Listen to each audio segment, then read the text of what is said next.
오늘 설교는 다윗과 관련된 그 내용으로 설교를 시작하려고 합니다. 다윗의 이름의 뜻이 무엇인가요? 다윗의 이름의 뜻은 사랑받는 자, 사랑스러운이라는 뜻을 가지고 있습니다. 특별히 다윗은 하나님께 사랑받는 사람이었죠. 뿐만 아니라 이스라엘 사람들이 가장 사랑하고 존경하는 왕이 바로 다윗이었습니다. 그런데 사랑받는 다윗이라는 이름이 성경에서 가장 먼저 이렇게 쓰여진 곳이 어딘 줄 아십니까? 사무엘상 16장 13절입니다. 다윗의 스토리는 사실 16장부터 시작이 되는데 13절에 이르러서 그때 다윗의 이름이 드러나기 시작합니다. 그 전까지만 해도 하나님은 다윗의 이름을 감춰 두십니다. 이새의 아들 막내라고 표현하고 있습니다. 막내는 무슨 뜻이라고 했습니까? 히브리어로는 가장 어린 자가 아니라 가장 작은 자였습니다. 그래서 막내, 가장 작은 자였기 때문에 하찮은 자, 보잘것없는 자로도 번역될 수 있었어요. 근데 하나님이 누구를 선택했냐면 가장 작은 다윗, 가장 보잘것없고 하찮은 다윗을 선택하셔서 기름 부으시고 하나님의 영광스러운 구원 사역을 감당케 하셨다라는 겁니다. 이것이 하나님의 일하시는 방법이었던 거죠. 아버지 이새에게조차 인정받지 못했고 사랑받지 못했고 가정에서조차 기대감과 존재감이 없었던 그 다윗을 통해서 하나님은 놀라운 일을 하기 시작하신다라는 겁니다.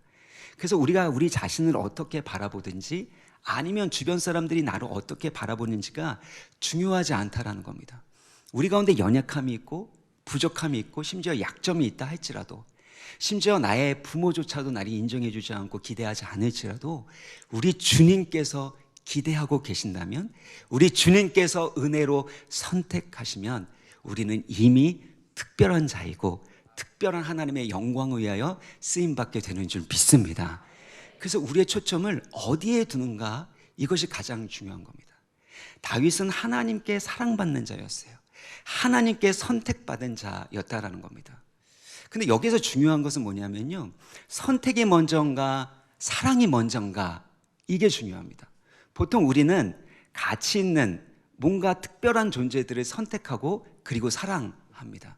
근데 하나님은 먼저 선택하시는데 보잘것없고 가치 없고 매력 없는 우리들을 선택하시고 그리고 사랑하시기를 작정하셨다라는 겁니다.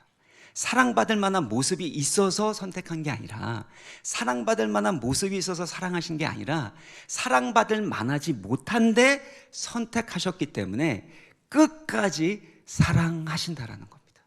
이게 은혜예요. 때로는 우리의 모습에 보면 실수하고 잘못할 때가 있지 않습니까? 그러면 내 자신에게조차 기대가 안 될 때가 있습니다. 실망스러울 때가 있습니다. 그럼에도 불구하고 하나님은 우리를 선택하셨기 때문에 끝까지 사랑하십니다.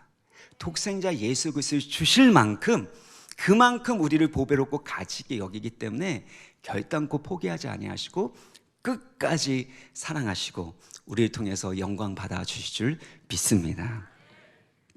이것이 하나님의 관점인 은혜라고 말씀을 드렸는데요, 이 은혜를 받은 자에게 하나님께서 기름 부으셨어요. 그리고 기름 부은 그 다윗에게 하나님의 영이 함께하고 있는 것을 볼 수가 있습니다. 구약시대에서 하나님의 영이 감동되었다라는 것은 특별한 직분을 가지고 있었던 왕이나 선지자와 같이 특별히 하나님의 구원사역을 위해서 준비되고 부르심을 받은 자에게만 하나님의 영이 부어졌습니다. 그래서 그 직분과 직무를 감당하게 하셨는데요, 사울 왕도 기름 부음 받았을 때 하나님의 영이 함께 하셔서 사울 왕에게 주신 왕의 직무를 감당하게 하신 것을 볼 수가 있습니다. 그런데 14절에 보면 여호와의 영이 이제는 어떻게 누구에게서 떠나가게 됩니까? 사울에게서 떠나가게 됩니다. 이것은 신약시대에 하나님의 성령께서 우리 안에 내주하신 것과는 좀 다릅니다. 앞서 말씀드린 대로 구약시대는 특별한 사람들에게 특별한 직무를 감당할 수 있도록 성령께서 함께하여 주시고 능력을 주신 것입니다. 신약시대는 구원의 보증으로서 하나님의 성전 삼은 우리 가운데 성령께서 함께 하시는 것을 의미합니다. 그래서 요에서 2장 28절을 보면 그 후에 마지막 날에 내가 내 영을 만민에게 부어주겠다고 말씀합니다. 그래서 구약 시대에 이 사울에게 임했던, 다윗에게 임했었던 이 성령과 지금 우리에게 임한 성령은 약간 성격이 다릅니다. 그래서 사울에게서 여호와의 영이 떠났다라는 것은 이제 사울이 더 이상 왕의 직무를 감당할 수 있는 사람이 되지 못한다. 이제는 왕으로서의 그 직분이 박탈당했다라는 뜻으로 이해하시면 됩니다. 근데 왜 이렇게 비극적인 일이 일어났게 되었습니까? 사무엘상 15장 25절 보면 왕이 여호와의 말씀을 버렸으므로 여호와께서도 왕을 버려 왕이 되지 못하게 하였습니다. 사무엘상 15장 23절입니다. 여기 보면 완고한 것은 사신 우상에게 절하는 것과 같다라고 합니다. 그리고 여호와의 말씀을 버렸기 때문에 하나님도 왕을 버렸다라는 겁니다. 근데 무엇하다가 이렇게 하나님의 말씀을 버렸는가 보면은요, 아이러니하게도 하나님께서 맡겨주신 왕의 직무를 사울이 감당하다가 하나님의 말씀을 버렸다는 겁니다. 먼저 사무엘상 13장 8절 9절을 보면은요, 사무엘이 이 정해놓은 7일이라는 기간이 있었습니다. 그때 그 전에 사무엘이 와서 제사를 드리고 그리고 나서 블레셋과 전쟁하기로 약속을 했던 것 같습니다. 근데 기한대로 7일을 기다렸음에도 불구하고 사무엘이 이르지 않게 되는 겁니다. 그러니까 어떻게 백성들이 흩어지게 됩니다. 백성들이 흩어지게 되니까 민심이 흩어지게 되고, 그러면 전쟁에 싸워서 이길 수가 없으니까 왕으로서의 책임감을 가지고 어떻게 되냐면 민심을 잡아야 되는 거예요. 안정되게 잡아야 되니까 결국에는 먼저 사무엘이 드려야 하는 번제를 사울이 직접 드리게 됩니다. 사울이 뭐라고 얘기하냐면 부득이하게 번제를 드렸습니다. 왕으로서 민심을 잡아야 되고 블레셋과의 그 전투에서 승리하기 위해서, 사기를 높이기 위해서 어쩔 수 없었습니다 라고 얘기하는 거죠. 그런데 그 직무는 사무엘의 직무였고, 사울이 번제를 드리는 것은 하나님께서 금지하고 있었던 일이었습니다. 이 두 번째 보면 사울이 아말렉과의 전투를 하게 되는데, 아말렉과의 전투에서 이기게 되면 모든 것을 진멸하라고 하나님이 사울에게 말씀하셨습니다. 근데 사무엘상 15장 9절을 보면은요, 여기 보면 가장 좋은 것, 기름진 것, 어린 양과 모든 좋은 것은 남겨두고 그 가치 없는 것, 하찮은 것만 진멸하는 것을 볼 수가 있습니다. 사울만 그런 게 아니라요, 하나님의 백성이었던 이스라엘 백성들도 함께 그랬다라는 겁니다. 이스라엘 백성 입장에서도 가치 있는 것, 좋은 것, 이것을 진멸하는 건 얼마나 아까운 겁니까? 그래서 사울 왕의 지시대로 좋은 거는 다 남겨두고 그 좋지 않은 거, 하찮은 거, 이것만 진멸해라 했을 때 이 백성들 마음 가운데 왕에 대한 그런 마음이 더 좋아졌을 것이 분명합니다. 지도자와 백성 모두에게 좋은 일이었지만 문제는 하나님 보시기에는 악한 일이었다라는 겁니다. 선악과가 무엇입니까? 인간이 보기에는 좋은 겁니까? 나쁜 겁니까? 선악과가. 그것을 먹는 것은 인간이 보기에는 좋은 일이었는데 하나님 보시기에는 악한 일이었다는 거죠. 우리 인간적인 판단으로 봤을 때는 그것이 이익이 되고 성공을 위한 것이고 또 하나님의 영광을 위한 것이라고 생각할 수 있지만, 그것이 하나님이 말씀하신 것에 위배가 된다면 결단코 그 어떤 이익도, 그 어떤 헌물도 하나님이 기뻐하시지 않는다라는 겁니다. 모두 사울은 왕으로서 일을 잘하려고 했는데 결국에는 하나님의 말씀에는 불순종하게 되었다는 것입니다. 사울은 제사를 드리려고 했고 또 번제물로 드리려고 하는 그 명목으로 가장 좋은 것을 남겨두었지만 그것은 변명이었고 그것은 거짓말이었죠. 사무엘상 14장 35절 보면은요, 이 사울이 어떤 마음 상태에 있었고 그의 예배 상태가 어땠는지를 잘 보여주는데요, 우리 같이 한번 읽어보겠습니다. 시작. 사울이 여호와를 위하여 제단을 쌓았으니. 사울이 처음으로 제단을 쌓게 되었는데요, 이때가 사무엘상 14장입니다. 언제 기름 부음을 처음 받았냐 하면 10장이었는데 14장에 비로소야 하나님께 처음 제단을 쌓고 예배 드리는 것을 볼 수가 있습니다. 한마디로 사울은 일을 잘하고 싶은 사람이었는데 예배에 있어서는 실패한 사람이었다라는 것입니다. 특별히 사울이 행했던 잘못들을 이렇게 보면은요, 어떤 일과 관련되어 있는지 이게 참 흥미로운데요. 그가 했었던 잘못들은 모두 예배와 관련되어 있었다라는 겁니다. 사무엘이 드려야 하는 번제를, 그 제사를 사울이 직접 드렸습니다. 그리고 좋은 것으로 하나님께 제물을 드리겠다고 하면서 하나님이 진멸하라고 했었던 것들을 남겨두는 불순종을 하게 되었습니다. 그러니까 모두 다 하나님의 맡겨주신 왕의 직무를 잘 감당하려고 또 예배를 잘 드린다고 말하지만 결국에는 예배하는 일에서 실패한 사람이 사울이었다는 것입니다. 그는 하나님의 일을 한다는 명목 아래서 오히려 하나님을 끌어들이고 하나님을 이용한 사람이었을 뿐이라는 것입니다. 사랑하는 여러분, 일이라는 것은 참 고귀하고 영광스러운 것입니다. 하나님께서 아담과 하와를 창조하시고 에덴 동산에 두신 것도 일하도록, 노동하도록 부르신 겁니다.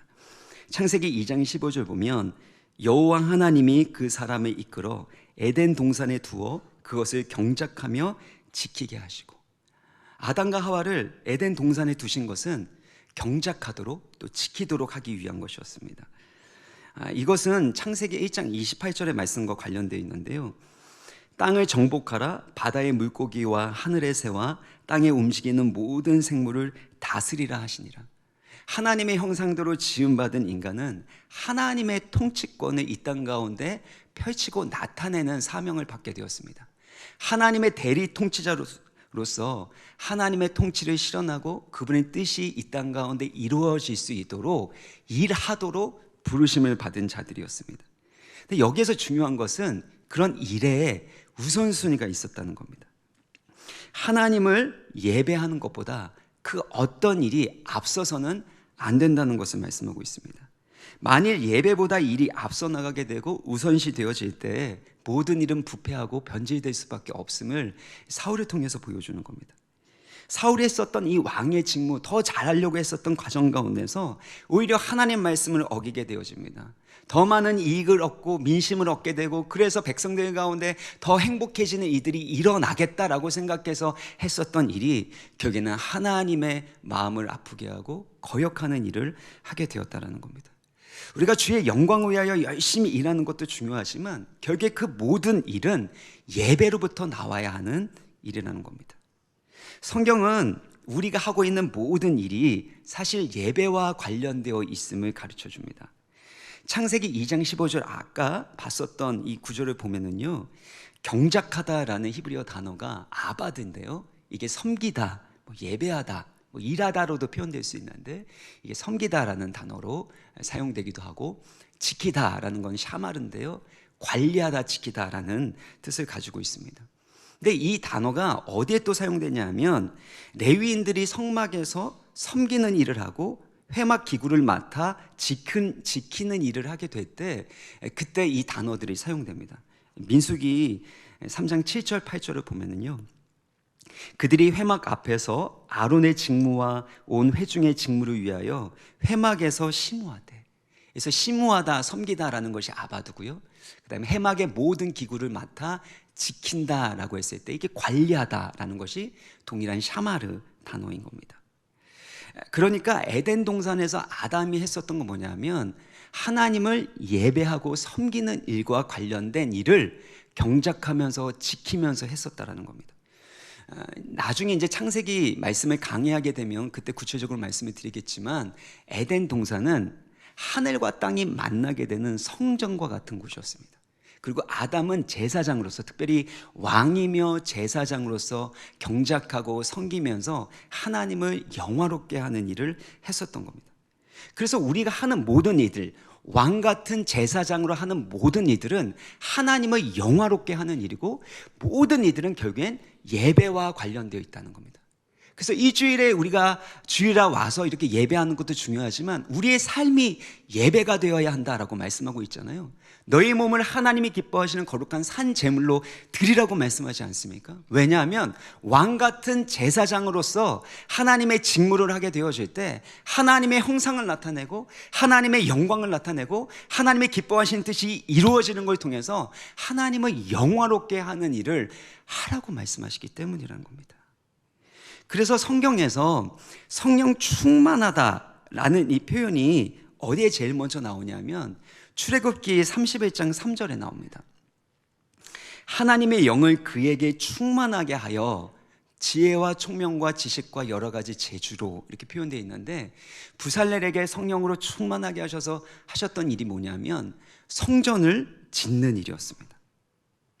그러니까 구약시대에서도 이 성전을 짓는 일, 그 일을 위하여 하나님이 성령을 충만하게 하셨던 것이고 사울에게도 성령을 부어주시고 다윗에게도 성령을 부어주신 건 결국에는 하나님을 예배하고 하나님을 영화롭게 하는 일에 수동들라고 성령을 부어주셨다는 것입니다. 그래서 오늘날로 표현하게 되면 고린도전서 3장 16절 우리 같이 한번 읽어볼까요? 시작. 너희는 너희가 하나님의 성전인 것과 하나님의 성령이 너희 안에 계시는 것을 알지 못하느냐. 우리가 하나님의 성령이 거하시는 하나님의 성전이라는 겁니다. 이 성전은 하나님의 임재를 상징하고 있고 하나님의 언약이 있는 곳이고 또 하나님의 영광을 나타내는 곳입니다. 그래서 우리는 걸어다니는 하나님의 성전이기 때문에 우리를 통해서 하나님을 영화롭게 하고 하나님의 형상을 나타내고 하나님이 기뻐하신 뜻이 우리를 통해서 이루어져야 한다라는 것입니다. 그런데 만약에 우리가 일을 예배보다 더 소중하게 여기게 되면 사울처럼 그 일 때문에 우리의 영혼이 변질되고 병들게 될 수밖에 없음을 사울을 통해서 우리 가운데 보여주시는 것입니다. 그렇다면 사울에게서 하나님의 영이 떠나갔을 때 이 사울은 어떻게 되었습니까? 14절을 같이 보면은요, 여호와의 영이 사울에게서 떠나고 여호와께서 부르시는 악령이 그를 번뇌하게 한지라. 여호와께서 부르시는 악령이 이 사울을 번뇌하게 했다라고 표현하고 있습니다.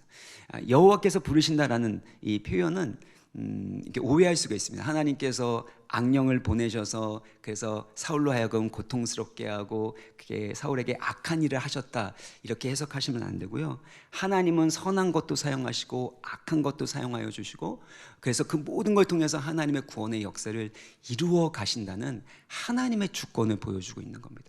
특별히 하나님의 말씀을 버린 사울에게서 여호와의 영이 떠나가게 되고 그 다음에 심판으로서 하나님의 징계로서 악한 영이 그를 사로잡고 있다라는 것을 가르쳐 주고 있는데요. 이 장면이 우리에게 주는 몇 가지 교훈이 있습니다. 첫 번째는 우리의 마음은 무엇인가 채워지도록 되어 있다라는 겁니다. 하나님의 영이 떠나가게 되자 여호와께서 부리시는 악령이 그 자리를 차지하게 되고 그를 번뇌하게 합니다. 불교나 힌두교나 유해지 운동이나 모두 다 마음을 비우는 것에 관심이 있습니다. 그래서 마음을 비우고 욕심을 비우고 명상하는 걸 통해서 계속해서 비우는 것에 대해서 무소유에 대해서 계속해서 얘기를 합니다. 그런데 하나님이 우리의 마음을 만드실 때는요, 무언가로부터 채워지도록 만드신 겁니다. 지난 주에도 말씀드린 것처럼 우리 마음에는 하나님만이 채우실 수 있는 공간으로 되어 있습니다. 진공 상태로 비어있는 상태로는 있을 수가 없게 됩니다.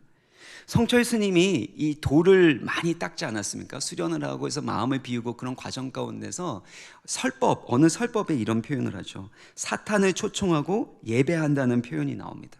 이것에 대해서 불교계에서는 사탄은 곧 부처이고 본 마음을 가진 모두가 부처이기 때문에 사탄이든 부처이든 그건 상관이 없다 뭐 이런 식으로 얘기를 하는데, 중요한 건 성철 스님이 마음을 비우고 수련한 것 가운데 결국에 만나게 된 존재가 사탄이라는 영의 존재였다라는 겁니다. 결국 우리의 마음은 무엇으로든지 채워지도록 하나님이 만드셨다는 겁니다. 예수님께서도 이와 관련해서 말씀하셨는데요, 더러운 귀신이 쫓겨나간 이후에 그 집이 청소되고 수리되었음을 보면서 누가복음 11장 26절 보면 이에 가서 저보다 더 악한 7 귀신을 데리고 들어가서 거하니 그 사람의 나중 형편이 전보다 더 심하게 되느니라. 귀신이 쫓겨나갔습니다. 그런데 그 쫓겨나간 그 자리가 비어있는 상태예요. 깨끗하고 수리되니까 7 귀신을 데리고서 그 속으로 들어가게 되었다는 겁니다. 그러니까 우리의 마음을 비우는 것 그 자체가 중요한 게 아닙니다. 날마다 우리 안에 있는 악한 것들, 세상의 것들, 교만하고 또 음란하고 또 불순종하는 그 모든 것들을 회개하고 버리는 것이 중요하지만 더 중요한 것은 그것을 비운 다음에 하나님의 성령으로, 하나님의 말씀으로 채워야 한다라는 것입니다. 우리가 숨을 쉴 때요, 날숨이 있고 들숨이 있습니다. 근데 여러분, 만약에 들숨으로 우리 안에 이산화탄소를 내뱉는 일만 하면 어떤 일이 일어날까요? 죽을 수밖에 없는 겁니다. 근데 들숨을 많이 마시려면 할 수 있는 게 뭐냐면 우리가 날숨을요, 내뱉는 숨을 끝까지 내쉬어보세요. 한번 해볼까요?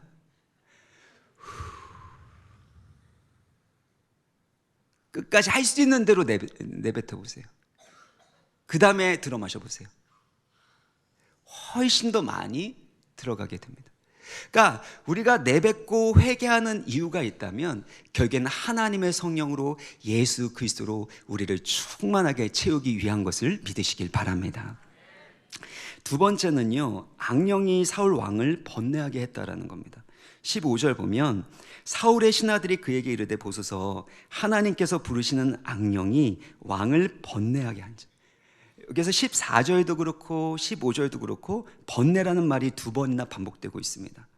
번뇌라는 것은 고통스럽게 하고 두렵게 만든다라는 뜻을 가지고 있는데요, 오늘날로 말하면 공황장애나 불안장애나 여러 가지 정신질환과 관련되어 있을 수 있는데 그것에 대한 근본적인 원인이 바로 악령으로부터 시작되었다는 겁니다.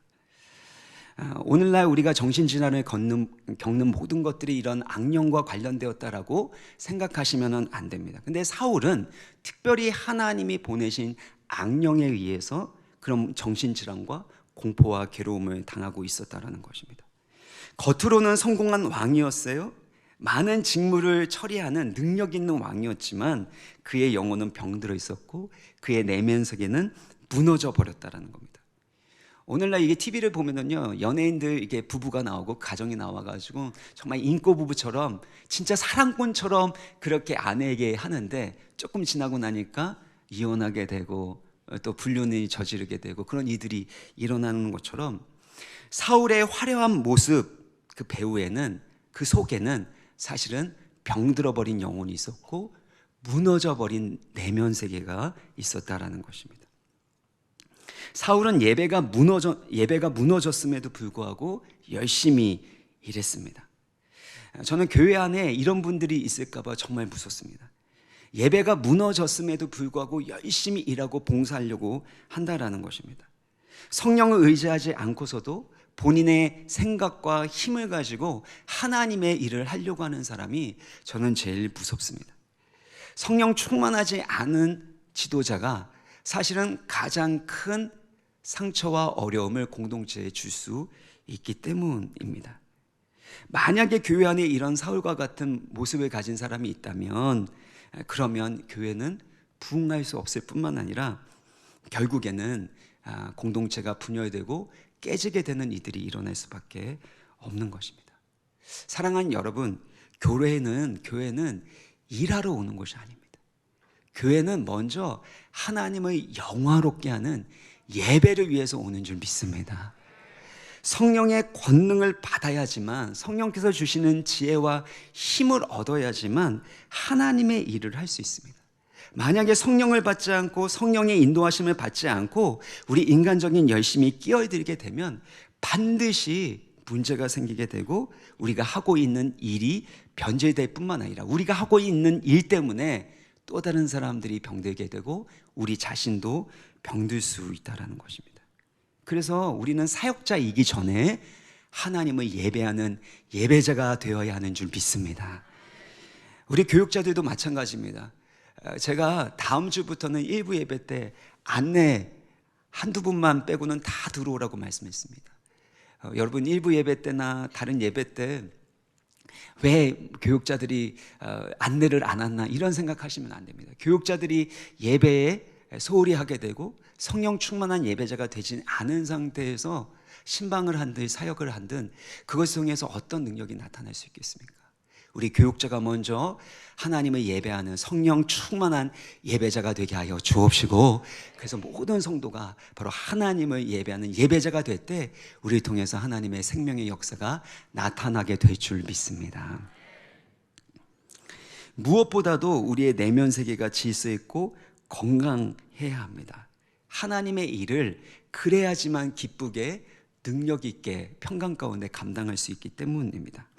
만약에 우리가 지금 일하고 있는데요, 여러분의 이태에서나 교회에서 기쁨으로 감사함으로 일하고 있지 않고 번뇌하고 있다면 사실은 여러분의 예배에 문제가 있는 것입니다. 하나님이 제 가운데 계속해서 말씀하시는 것은요, 항상 기뻐하라, 쉬지 말고 기도하라, 범사에 감사하라, 이것이 그리스도 예수 안에서 너희를 향하신 하나님의 뜻이니라. 근데 여러분, 목회자가요, 특별히 설교 준비할 때나 사역을 할 때 늘 기쁠까요? 늘 기쁩니다. 할렐루야. 늘 기쁜데요, 그 기쁨은 어디서부터 나오냐면 성령 하나님께서 제 마음 가운데 생수의 강이 흘러넘치도록 하실 때 그때만 가능한 것을 저는 알고 있습니다. 때로는 목회도요, 성령 하나님께서 도와주시지 않으면, 성령의 임재 가운데 들어가지 않으면, 기도가 부족하고 예배가 메마르게 되어지면 영혼이, 저희 영혼도 번뇌케 되는 일이 일어나게 됩니다. 그러면 그때는 마치 화재 경보가 울린 것처럼 제 영혼 가운데 문제가 생겼다라는 것을 보여주는 것입니다. 사랑하는 여러분, 여러분이 일하고 있는 그 자리 가운데서 만약에 기쁨과 평강과 감사가 없고 번뇌가 있고 두려움이 있고 압박감이 있다면 더 열심히 일하려고 하지 마십시오. 더 좋은 결과를 내기 위해서 전전긍긍하고 쥐어 짜내려고 하지 마십시오. 그때는 하나님의 임재 가운데서 하나님의 영광을 바라보고 하나님을 예배하시길 바랍니다. 하나님을 예배하게 될 때 하나님 우리의 심령 가운데 생수의 강이 넘쳐 흐르게 하여 주시고 기쁨과 능력으로 사역하고 일하게 하여 주실 줄 믿습니다. 사울이 악령에 시달리게 될 때 그의 신하들이 해결 방법을 이제 찾아내게 되는데요, 16절을 보면 수금을 잘 타는 사람을 구하게 하소서, 하나님께서 부르시는 악령이 왕에게 이를 때에 그가 손으로 타면 왕이 나으시리이다 하는지라. 오늘날로 말하면 음악치료라고 할 수 있습니다. 근데 심리적인 음악치료가 아닙니다. 이때 다윗을 통해서 이 치유의 역사가 일어나게 되는데, 다윗을 어떻게 이제 소개하냐면요, 한 소년 중에 한 사람이 이렇게 소개하게 됩니다. 18절인데요. 내가 베들레헴 사람 이새의 아들을 본즉 수금을 탈 줄 알고 용기와 무용과 구변이 있는 준수한 자라, 여호와께서 그와 함께 계시더이다 하더라. 베들레헴 사람 이새의 아들을 보았다라는 것입니다. 16장 1절을 보면 하나님이 사울을 대신할 왕을 보았다라고 했습니다. 그때는 하나님만 보셨는데 이제는 사람들이 이새의 아들 다윗을 알아보기 시작합니다. 한자 성어 중에 낭중지추라는 그런 말이 있습니다. 낭중지추는 주머니 속에 있는 뾰족한 송곳이라는 겁니다. 그러니까 뾰족한 송곳은 주머니에 감출 수 없다라는 겁니다. 하나님은 하나님의 사람을 때로는 감춰두시지만 뾰족한 그런 하나님의 날카로운 타작기계와 같은 사람은 반드시 드러내실 때가 있다는 겁니다. 다윗은 개인적으로 홀로 수금을 타면서 하나님을 찬양하고 예배하는 일을 하지 않았습니까? 그때는 아무도 보는 이가 없었습니다. 하나님만 보고 계셨습니다. 근데 하나님 앞에서 예배하고 하나님의 은총을 받고 하나님의 사랑을 받았는데 어느 순간에 매일매일 그것들이 쌓이고 나니까 왕궁에서 왕을 섬기는 일, 왕궁에서 수금을 타는 일들을 할 수 있게 되었다는 겁니다.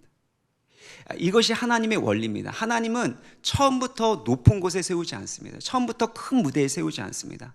초라한 것, 작은 곳, 누구도 인정해주지 않고 누구도 봐주지 않는 그 자리에서부터 최선을 다해서 성실하게 하나님 앞에 섬기도록 하십니다.